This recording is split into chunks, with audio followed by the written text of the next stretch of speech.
नमस्कार, लोकमंच न्यूज देख रहे हैं आप और मैं हूं आपके साथ जावेद अली। आज हम जिस मुद्दे को लेकर बात करेंगे वो मुद्दा बहुत ज्यादा अहम है और ये मुद्दा अहम इसलिए हो जाता है क्योंकि लगातार यूपी में भी जो चुनाव की प्रक्रिया है लगातार चल रही है। आपको बता दें, प्रधानमंत्री नरेंद्र मोदी के दूसरे कार्यकाल में पहली बार कैबिनेट विस्तार बुधवार को हुआ। इस कैबिनेट विस्तार में यूपी से 7 मंत्री बनाए गए। इस विस्तार के साथ ही बीजेपी ने जातीय और क्षेत्रीय संतुलन बनाने की कोशिश की है। इसके साथ ही अगले साल होने वाले यूपी के विधानसभा चुनाव के लिहाज से सभी वर्गों को साधने की कोशिश की गई। कैबिनेट विस्तार में 3 एसएससी वर्ग और 3 ओबीसी वर्ग की मंत्रियों को शामिल किया गया है। वहीं एक ब्राह्मण को भी जगह दी गई है। आपको बता दें, विंध्याचल क्षेत्र से अपना दल की अनुप्रिया पटेल को मंत्रिमंडल में जगह मिली है, जो ओबीसी वर्ग से आती हैं। अनुप्रिया पटेल को मंत्रिमंडल में जगह देने के साथ ही बीजेपी अपने सहयोगियों को एकजुट रखना चाहती है। अवध क्षेत्र में लखनऊ से कौशल किशोर को मंत्री बनाया गया, जो एससी वर्ग से आती हैं। वह दूसरी बार लोकसभा सांसद बने हैं। रोहिलखंड क्षेत्र में और बदायूं के बीएल वर्मा को मंत्री बनाया गया, जो ओबीसी वर्ग से आते हैं। तो कल मंत्रिमंडल का दूसरा विस्तार हुआ था। ऐसे में तमाम जो मंत्री थे, जो कैबिनेट पद पर तैनात थे, उनके जो है वो पद से हटाए भी गए और उन्होंने इस्तीफा भी दिए। उसके बाद नए मंत्रिमंडल का विस्तार हुआ। ऐसे में यूपी में भी लोगों को जगह मिली है मंत्रिमंडल विस्तार में। तो मंत्रिमंडल में शामिल किए गए यूपी के 7 मंत्री। केंद्र में अब ये देखना बहुत अहम होगा कि ये 7 मंत्री कितने असरदार होंगे, किस तरह से अपना काम करते हैं, क्योंकि 2022 में विधानसभा चुनाव है और ऐसे में चुनाव की जो प्रक्रिया है काफी तेज गति पर हो रही है।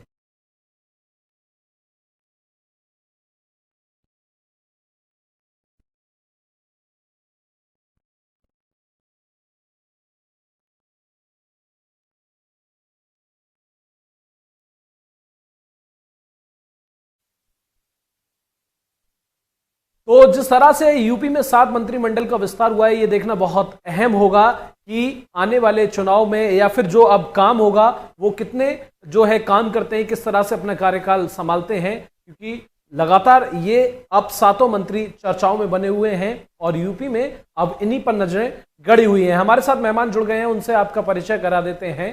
आपको बता दें, हमारे साथ नेता भाजपा हैं, चंद्रभूषण सिंह हैं, स्वागत है आपका। हमाम वाहिद जी हैं, नेता कांग्रेस हैं, और नेता सपा आदर्श दीपक मिश्रा भी हमारे साथ जुड़ गए हैं। आप सभी का लोकमंच पर सबसे पहले बहुत बहुत स्वागत है।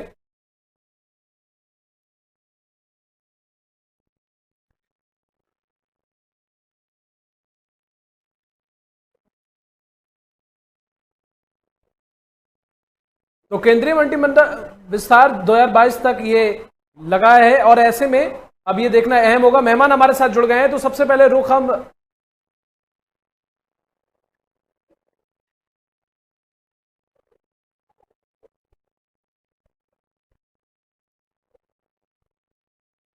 सपा के प्रवक्ता हमारे साथ जुड़े हुए हैं, उनके पास जाएंगे और उनसे बातचीत करने की कोशिश करेंगे कि जिस तरह से ये 7 मंत्रिमंडल यूपी से शामिल हुए हैं, क्या लगता है क्या वाकई ये यूपी में काम करेंगे, कार्य का जो स्तर है उसे आगे बढ़ाएंगे, या फिर ये भी खोखले नजर आने वाले हैं?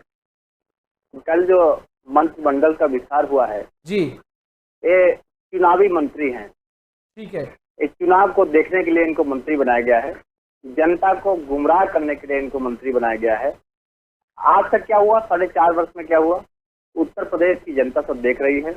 विकास के नाम पर सिर्फ लोगों को ठगा गया है। रोजगार, महंगाई लगातार बढ़ती चली जा रही है। रोजगार देने में सरकार असक्षम है, सुरक्षा देने में ये सरकार सक्षम नहीं है। शिक्षा महंगी हो गई है, चारों तरफ से हाहाकार मचा है, लोग परेशान हैं, त्राही त्राही कर रहे हैं, लोगों का जीना दुभर है। महंगाई की ये सीमा है, उसका कोई वो नहीं है, सरकार नियंत्रण नहीं कर पा रही है। लेकिन ये सरकार जिस तरीके से 2022 का जो चुनाव है, जनता समझ चुकी है भाजपा की चाल को, ये चाल इनकी सफल नहीं हो पाएगी। 2022 में उत्तर प्रदेश में समाजवादी पार्टी की सरकार बनने जा रही है। जिस तरीके से पश्चिम बंगाल में इनका सुपड़ा साफ हो गया, उसी तरीके से उत्तर प्रदेश में भी इनका सुपड़ा साफ होगा। ये इनकी जो मंत्री बनाए गए हैं ये सब असफल हो जाएंगे। ये सब चुनावी मंत्री हैं। ठीक है, ठीक है, ठीक है। बीजेपी प्रवक्ता भी हमारे साथ जुड़े हुए हैं, उनका रुख करेंगे, जानने की कोशिश करेंगे। जिस तरह से अभी इन्होंने ये जो बात रखी, कितना सहमत है आप इनकी बात से? क्या कुछ प्रतिक्रिया होगी आपकी इस पर? कहीं सत्यता नहीं है। समाजवादी पार्टी के लोग केवल जनता को भ्रमित करने का कार्य करते हैं। माननीय मोदी जी के नेतृत्व में सबका साथ, सबका विकास, सबका विश्वास की विचारधारा पर चलने वाली भारतीय जनता पार्टी सभी के हितों की सोचती है, लेकिन समाजवादी पार्टी केवल परिवार की सोचती है। इसलिए इनको कुछ समझ में नहीं आता। यदि दलित समाज से, ओबीसी समाज से किसी को मंत्री बना दिया जाता है तो इनको उसको चुनावी नजर आता है। यदि गरीबों के लिए सरकार आवास लाती है, गरीबों के इलाज के लिए 5 लाख की बीमा योजना देती है, गरीबों के लिए और योजनाएं दी जाती है, अन्न दिया जाता है, तो इन लोगों को ये सब ढकोसले नजर आते हैं। क्यों? क्योंकि इन्होंने कभी भी गरीबों के लिए, शोषितों के लिए कभी भी कोई कार्य करने की बात ही नहीं सोची। और ये बस लोगों को डरा के, धमका के, गुंडागर्दी करके ये सत्ता में आना चाहते हैं। इस प्रकार ये कह रहे हैं कि 22 में, मैं ये कहता हूँ आपके चैनल पर के 22 में 22 भी विधायक नहीं जिता पाएंगे, जिस प्रकार की 22 लेकिन अखिलेश यादव तो आपकी पार्टी पर लगातार आरोप लगा रहे हैं, गंभीर आरोप लगा रहे हैं। उन्होंने आज भी ब्लॉक प्रमुख चुनाव को लेकर ये बात कही कि बीजेपी सिर्फ धांधलेबाजी करती है, धांधलेबाजी से जीत हासिल करती है। जावेद जी अखिलेश केवल कार्य करने पर विश्वास नहीं करते, बातें करने पर विश्वास करते हैं। आज का नजारा आपने देखा, आज का नजारा आपने देखा उत्तर प्रदेश का ब्लॉक प्रमुख में जिस प्रकार से लोकतंत्र की स्थापना हो रही है उत्तर प्रदेश। आप बताइए, ब्लॉक प्रमुख के चुनाव में खुलेआम में गुंडागर्दी, किसी को पर्चा छीन गरीब आदमी को बनने नहीं दिया जाता था। आज गरीब आदमी पर्चा दाखिल करता है। आज आप क्या कर रहे हो? आज आप क्या कर रहे हो? बन सकता है। अरे आज क्या किया आपने? आपके प्रशासन ने क्या किया? आगे आने ही नहीं दिया। आप लोग अच्छा बोल तो लेते हैं, हिंदू मुस्लिम कर लेते हैं, बोलने से योगी जी लेकिन विकास नहीं कर पाते, जमीनी स्तर पे विकास नहीं कर पाते आप लोग। आज बताइए, ब्लॉक प्रमुख के चुनाव में आपने कितनी गुंडाई कराई, हमारे नेताओं को पिटवाया, हमारे कार्यकर्ताओं को पिटवाया। जनता देख रही है कि आपने जिस तरीके से ब्लॉक प्रमुख के चुनाव में लोगों को परेशान किया है। मैं प्रशासन को भी बताता हूँ कि प्रशासन के लोग भाजपा के सारे पर जिस तरीके से काम कर रहे हैं 2022 में जनता देख रही है। मतलब आपके कहने का मतलब है आपके मुखिया ने जो आरोप लगाया है आज वो बिल्कुल सही है, क्योंकि उन्होंने जिला पंचायत चुनाव का भी जिक्र किया कि सबसे ज्यादा सपा पार्टी ने जीत हासिल की, लेकिन आखिरकार में सपा को ही मात झेलनी पड़ी। मुख्यमंत्री संत है, संत की मर्यादा होती है। आपको याद हो राजतंत्र में, लोकतंत्र में राजतंत्र जैसा माहौल चल रहा है। के लोगों को पद दिलाए गए थे, ये समाजवादी पार्टी के लोगों ने किस प्रकार से लोगों को धमकाया। राजतंत्र में लोकतंत्र का माहौल चल रहा है, लोकतंत्र चल रहा है, पर्चा छीनने का लोकतंत्र चल रहा है। ठीक है। कांग्रेस प्रवक्ता भी हमारे साथ जुड़े हुए हैं। ठीक है, आप दोनों के पास आएंगे। कांग्रेस प्रवक्ता भी हमारे साथ जुड़े हुए हैं, हम उनकी प्रतिक्रिया भी जान लेते हैं कि वो कितना सहमत हैं। वाकई यूपी में गुंडा राज चल रहा है या फिर धांधलेबाजी चल रही है या फिर सिर्फ सरकार को बदनाम किया जा रहा है? आपके पास आएंगे या फिर वाकई बीजेपी सरकार को बदनाम किया जा रहा है? कितना सहमत है आप इससे? जी, मैं तो कहना चाहूंगा कि जो मंत्रिमंडल का विस्तार हुआ 2014 के बाद से, जब से मोदी सरकार आई है, सरकार हर मोर्चे पे नाकाम हो गई है।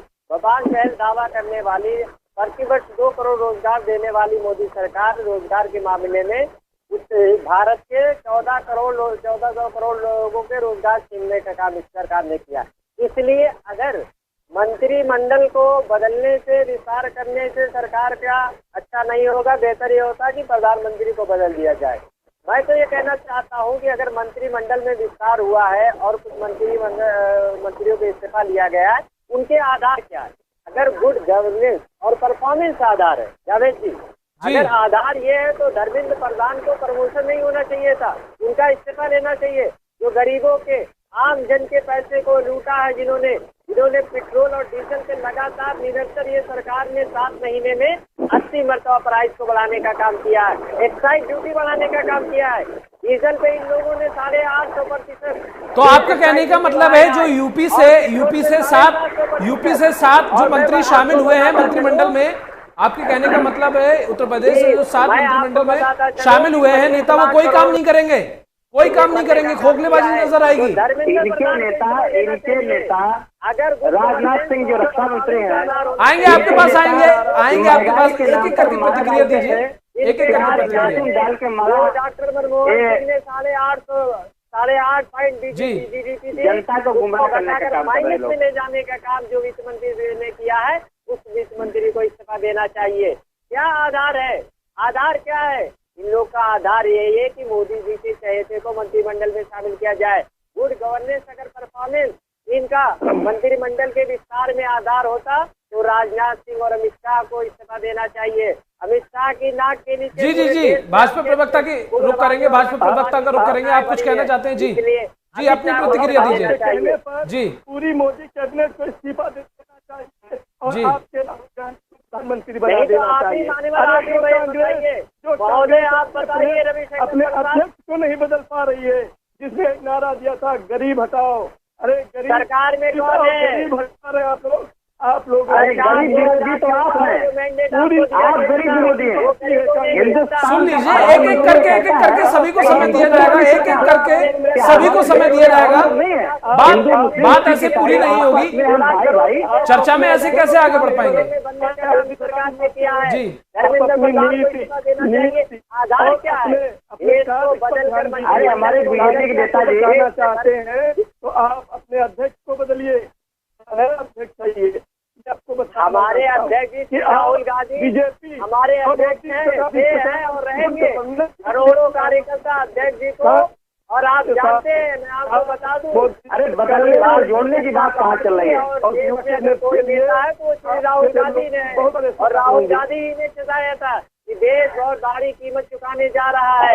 अगर आप राहुल गांधी की बातों को माने होते तो आज ये दिन देखने नहीं पड़ते। भारतीय जनता पार्टी तो परिवार को तोड़ने का काम कर रही है। चिराग पासवान को देखिए, तोड़ दिया, देखिए उनके चाचा को तोड़ दिया, उनकी पार्टी को तोड़ दिया। अरे बहुत खतरनाक लोग हैं, अंग्रेजों से ज्यादा खतरनाक लोग हैं। आधार क्या है? मैं तो यही पूछना चाहता हूँ। आज कांग्रेस भारतीय जनता पार्टी ठीक है, सभा प्रवक्ता का रुख करेंगे, सभा प्रवक्ता का रुख करेंगे। ठीक है, आप लोगों के पास आएंगे, आप लोगों के पास आएंगे। ठीक है, सभा प्रवक्ता का रुख करेंगे। जी आप अपनी प्रतिक्रिया रखिए। जी बाहर लेकर आइए। आप अपनी पार्टी में परिवारवाद देखिए, भारतीय जनता पार्टी में कितना परिवारवाद भाजपा में ही है। परिवारवाद की राजनीति, विकास की बात नहीं करते लोग। सुनने की हिम्मत रखते हैं ये लोग, क्योंकि इनके पास बोलने का। अरे प्रभु श्री रामचंद्र जी को भी इन्होंने बदनाम कर दिया। देखिए, अगर आप तीनों लोग बोलेंगे एक साथ, तीनों लोग एक साथ बोलेंगे तो दर्शक क्या समझेंगे? आप हमारे दर्शक क्या समझेंगे? बोल रहे हैं दर्शक, हम एक एक करके सभी की प्रतिक्रिया लेंगे, इस्तीफा दिए, उनकी बात हो रही है। आप परिवारवाद से जा रहे हैं। एक एक करके सभी की प्रतिक्रिया लेंगे। भारतीय जनता पार्टी की चेहरा है, यही आपका ख्याल है। जनता के लिए, किसी परिवार के लिए नहीं है। आप सरकार में न रहिए, जनता ने आपको मैंडेट दिया है, हमारी पार्टी जनता के लिए काम करती है।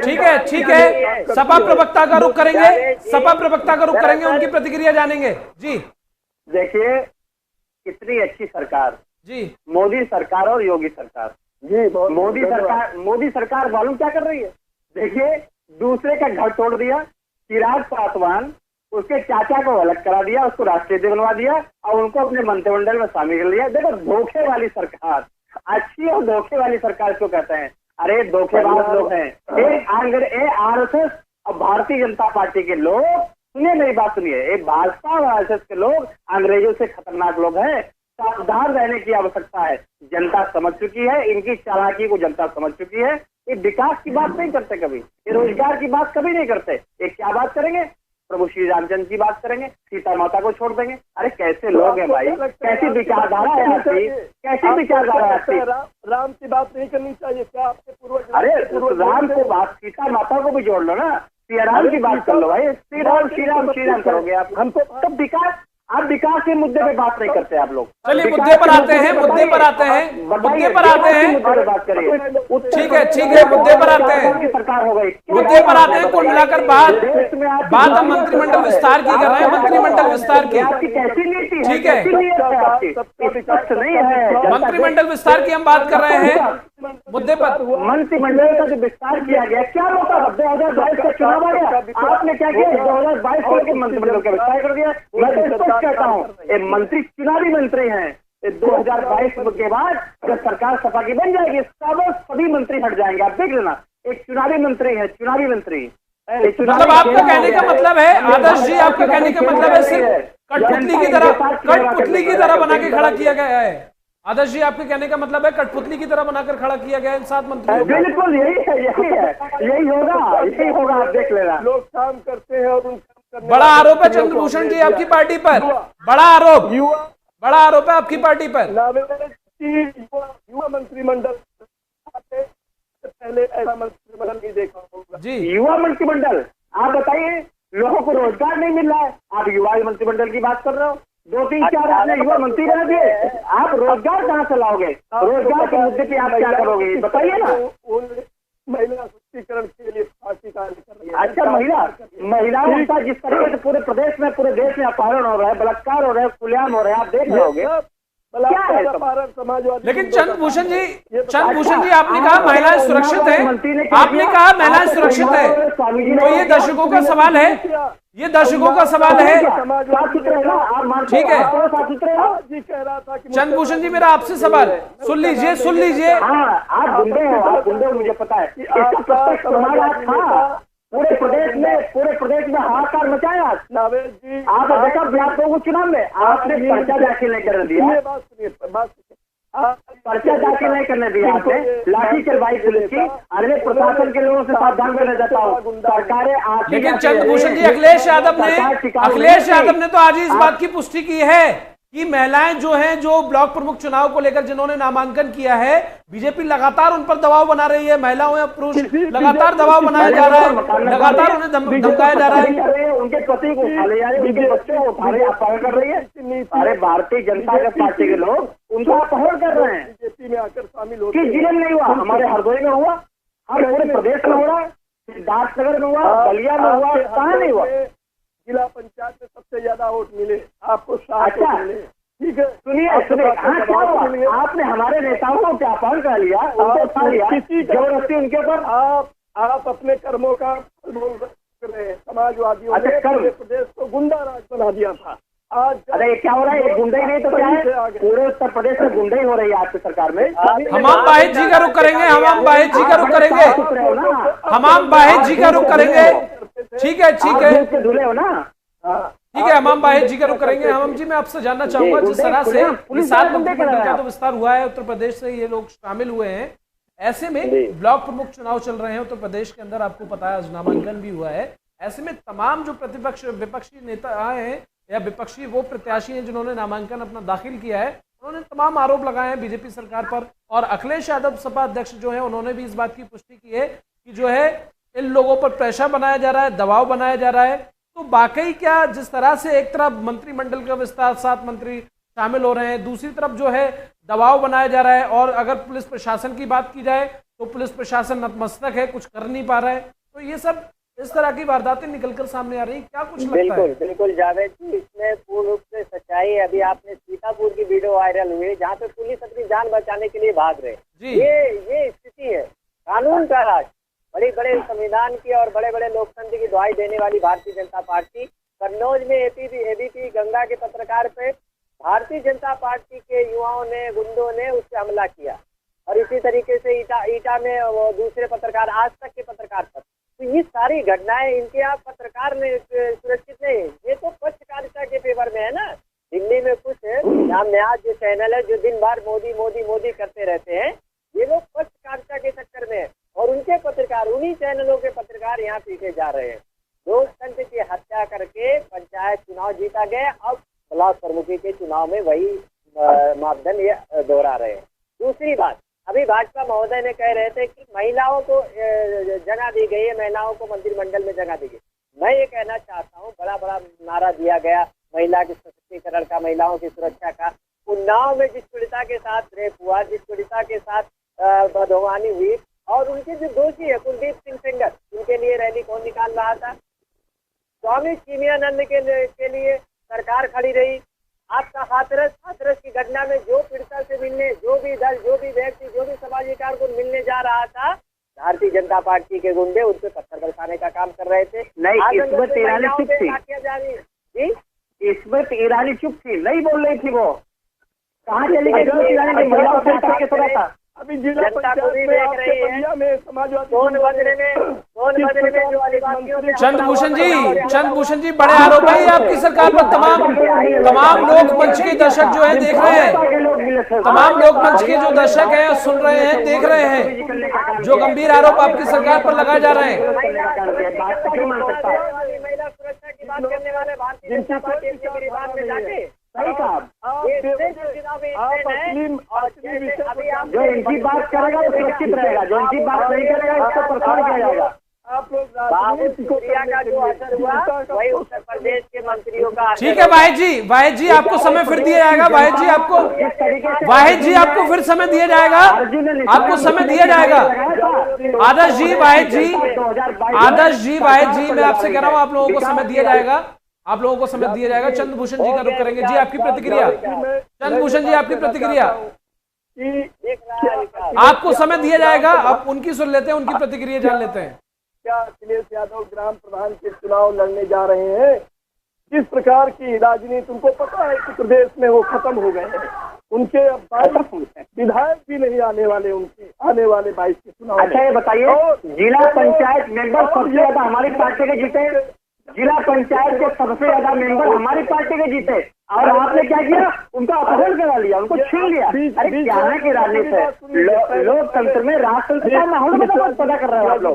सुनिए, लोकतंत्र तो आपने स्थापित किया था, तो लोकतंत्र जो आपने स्थापित किया था वो कहा गया लोकतंत्र आपका परिवारवाद और चाचा भतीजे का परिवारवाद, पूरा परिवारवाद, पिताजी का, यही है समाजवाद। अरे वहाँ भी लड़ाई कराने में आपका बड़ा योगदान है भाई, वहाँ भी आपका बड़ा योगदान है। शिवपाल जी का बड़ा सहयोग आपने किया है। में हो तो बीजेपी ने कराया। अरे आप लोग तो परिवार तोड़ने में माहिर हो, आप लोग तो परिवार तोड़ने में माहिर हो, बिहार में तोड़ दिया। आदर्श जी सुन लीजिए, आदर्श जी मैं आपका रुख करूंगा, आपका रुख करूंगा, सुन लीजिए, आपका रुख करूंगा। जब भारतीय जनता पार्टी सुशासन आप करते थे, प्रत्याशी को धमका के आपने विधान परिषद में वापस करवाया, आपने जिला पंचायत में वापस करवाया, हमने किसी का पर्चा वापस नहीं करवाया। लोकतंत्र खारिज करा दिया आपने, खारिज करा दिया, और जितने वाले थे उनको भी खारिज करा दिया। आप जाइए ना, आप इलेक्शन कमीशन जाइए, दूसरी महिला बुला के उसको पर्चा खारिज करा दिया। तो महिला हमारे जिला पंचायत दल की प्रत्याशी जयपुर में थी, आपने दूसरी महिला पहुंचा के खारिज करा दिया। इससे गिराना करते क्या हो सकता है आपका? जिसको चुनाव लड़ना होगा वो अपने क्षेत्र में होगा कि जयपुर में होगा? अरे कोई परिवार गया है, अपने बच्चों के बीच में गया है, तो आपने अरे आपके पर्चे को वापस कर दिया, दूसरी महिला बुला के भाजपा के कार्यकर्ता आप पहुंच के पर्चा वापस से करा दिया। ये कहाँ का न्याय तंत्र है, लोकतंत्र है? सबका विकास। आप लोग भीमराव अम्बेडकर के संविधान को नहीं मानते हो, बाबा साहब भीमराव अम्बेडकर के संविधान को नहीं मानने वाले हो, अपने संविधान को लागू करना चाहते हो। ठीक है चंद्रभूषण जी ठीक है। आदर्श जी का रुख करेंगे। जी आदर्श जी आप अपनी प्रतिक्रिया दीजिए। समाजवादियों को इसलिए कर रही है। आदर्श जी आपकी प्रतिक्रिया, चूंकि आज ही सपा के अध्यक्ष अखिलेश यादव ने ये बात कही कि कोई भी सुरक्षित नहीं है, इस तरह के बयान आपके अध्यक्ष जी ने रखे, कितना सहमत है? देखिए मित्र, हमारे राष्ट्रीय अध्यक्ष जी ने बहुत सही बात कही, उत्तर प्रदेश के लोग देख रहे हैं। आप जिस तरीके से अर्जुन की जो निगाह थी, इनका लक्ष्य था, मछली की आंख पे था, उसी तरीके से उत्तर प्रदेश की जनता की निगाहें अखिलेश जी के ऊपर है। 2022 में अखिलेश जी आ रहे हैं और उत्तर प्रदेश में क्रांति आएगी, उत्तर प्रदेश में सुशासन आएगा, उत्तर प्रदेश में रोजगार लोगों को मिलेगा, उत्तर प्रदेश में सुरक्षा लोगों को मिलेगी, उत्तर प्रदेश में विकास होगा, सड़कें बनेंगी, पुल बनेंगे, शिक्षा इस तरीके से इस सरकार में महंगी हुई है। ये समस्त समाजवादी पार्टी सरकार कर सकती है, क्योंकि उसके नेता समझते हैं, राष्ट्रीय अध्यक्ष समझते हैं, लोगों का दुख दर्द समझते हैं, जमीनी दुख दर्द समझते हैं। लेकिन उत्तर प्रदेश की सरकार समझने वाली नहीं है, वो लोगों को लड़ाने का काम कर रही है। साथ ही आप बताओ, जिस तरीके से लोकतंत्र की त्राही, जिस तरीके से आपने क्या देखा, आपने आप बताइए, नेता छोड़ दीजिए, जो हमारे जिला पंचायत के जो ब्लॉक प्रमुख के प्रत्याशी दलित महिला शोषित सभी लोग जो पर्चा दाखिल करने आए थे, राष्ट्रीय जिन टिकट दिया था, उनको पर्चा दाखिल नहीं करने दिया गया, उनको रास्ते में उनका पर्चा फाड़ दिया गया, उनको टाइम न हुआ, पुलिस प्रशासन ने घेर लिया, घेराबंदी, किलेबंदी कर ली। अरे जनता देख रही भाई, आप कर लो भाई, 6 महीने और बचाए, आप कर लो जो करना हो। मैं प्रशासन को भी चेतावनी देता हूँ, मैं प्रशासन को भी चेतावनी देता हूँ। सरकार के सारे प्रयास चल रहे हो, 6 महीने बाद में बैठकर राजनीति कर रहे हैं, ऐसी हुआ कमरे में बैठ जाएंगे। इतना काल में अखिलेश यादव हाँ, उत्तर प्रदेश के मुख्यमंत्री, अच्छा उत्तर प्रदेश के मुख्यमंत्री कहाँ थे? उत्तर प्रदेश के मुख्यमंत्री का धीरे धीरे और समाजवादी पार्टी के लोगों ने जिस तरीके से जमीन पर काम किया है, लोगों को जिस तरीके से हमारे लोग थे उनको खाना उपलब्ध करने का काम किया, सुरक्षा उपलब्ध करने का काम सरकार ने किया। मौके पर आना चाहते हैं, इसीलिए जनता आपको नकारती है, क्योंकि आप सरकार मत से नहीं चलती। ठीक है आदर्श जी, ठीक है। वक्त का अभाव है, चंद्रभूषण जी आपकी आखिरी प्रतिक्रिया,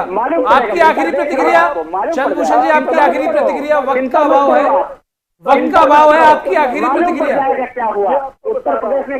जो आप बोलेंगे ना वही तो काटेंगे। आपको नहीं पता क्योंकि आप अभी परिवारवाद में खुशी हुए। ठीक है, हामिद जी का आखिरी कमेंट, कितना सहमत हैं आप? अमित जी आपको आवाज आ रही है? चलिए, फिलहाल इस चर्चा में हमारे साथ आप तीनों मेहमानों का बहुत बहुत शुक्रिया इस चर्चा में जुड़ने के लिए, और तमाम अपने अपनी सरकारों के अपनी अपनी पार्टियों के सुझाव रखने के लिए आप तीनों मेहमानों का लोकमंच न्यूज पर जुड़ने के लिए बहुत बहुत शुक्रिया। तो तीनों मेहमान हमारे साथ जुड़े हुए थे, कांग्रेस प्रवक्ता थे, सपा प्रवक्ता थे और बीजेपी प्रवक्ता थे। क्योंकि कल ही मंत्रिमंडल का विस्तार हुआ और उत्तर प्रदेश से 7 मंत्री जो है मंत्रिमंडल में शामिल हुए, और ऐसे में लगातार आरोप और प्रत्यारोप का जो दौर है अब वो और ऊपर बढ़ने लगा है। क्योंकि एक तरफ जो विपक्षी नेता हैं वो इसे 2022 के विधानसभा चुनाव से भी जोड़ रहे हैं, और ऐसे में देखना बहुत अहम होगा क्या वाकई जो 7 मंत्रिमंडल में शामिल हुए हैं वो कुछ कार्य करेंगे या फिर इनके भी मुखौटे ऐसे रहेंगे। ऐसा हम नहीं बल्कि विपक्ष का कहना है। फिलहाल के लिए इस चर्चा में बस इतना ही। नमस्कार।